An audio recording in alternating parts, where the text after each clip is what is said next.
Janata news ప్రశ్నించే ప్రజాగొంతుక. అది అలల సంగీతంతో వినిపించే గోదావరి తీర ప్రాంతం. హనుమాన్ గడ్డ వద్ద నందనవనంలా కనిపించే ఆ పెరడును నంది పెరడు అంటారు. ఆ నంది పెరడు విశిష్టత ఏంటో తెలుసుకోవాలంటే ప్రముఖ పుణ్యక్షేత్రం ధర్మపురిని దర్శించాలి.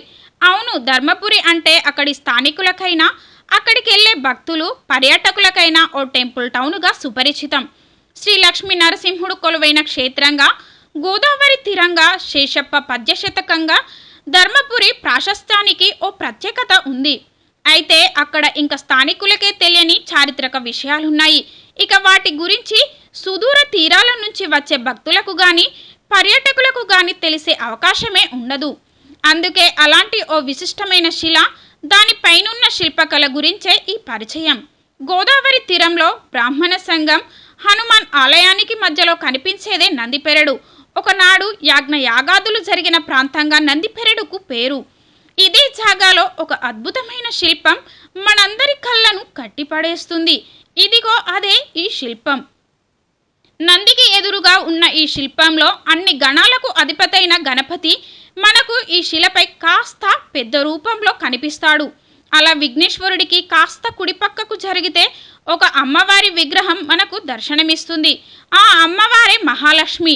2 చేతుల్లో పద్మాలతో, కింద పద్మాసనంతో కనిపిస్తుంది.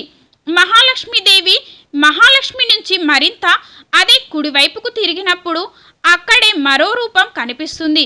సృష్టికి మూలమైన ఆది విష్ణువు చేతుల్లో శంకు, చక్రం, గద వంటి వాటితో కనిపిస్తుంటే ఆ విష్ణుమూర్తిని కొలిచే గరుత్మంతుడు ఇదే శిలపై దర్శనమిస్తాడు.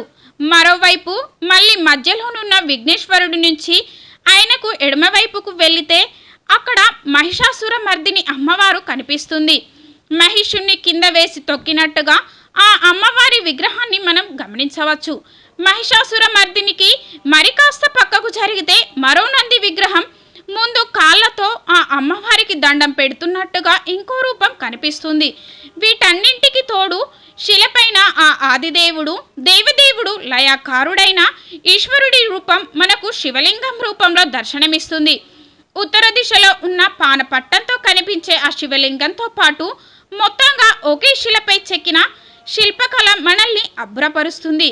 గతంలో యాగాదులు జరిగిన ప్రాంతంగా చెప్పుకునే ఈ గోదావరి తీరంలోని నందిపెరట్లో ఉన్న శిల్పం వెనుక కథ ఏంటో ఇంకా పూర్తిగా చరిత్రకారులు బయటకు తీయాల్సిన అవసరం ఉంది. ఎందుకు ఒకే శిలపై ఇన్ని శిల్పాలను చెక్కి ఉంటారో నేటి వర్తమాన సమాజానికి తెలియపరచాల్సి ఉండగా, ఈ ప్రాంతాన్ని అభివృద్ధి చేస్తే ఖచ్చితంగా ఇక్కడి భక్తులు, పర్యాటకులు పెరిగే అవకాశం ఉంటుంది. అలాగే ఇప్పటి వరకు తెలియని ఒకే శిలపై నెలకొన్న ఈ విభిన్నమైన శిల్పకళను ఇక్కడికొచ్చే ఆధ్యాత్మిక వాదులకు పరిచయం చేసినట్టు ఉంటుంది.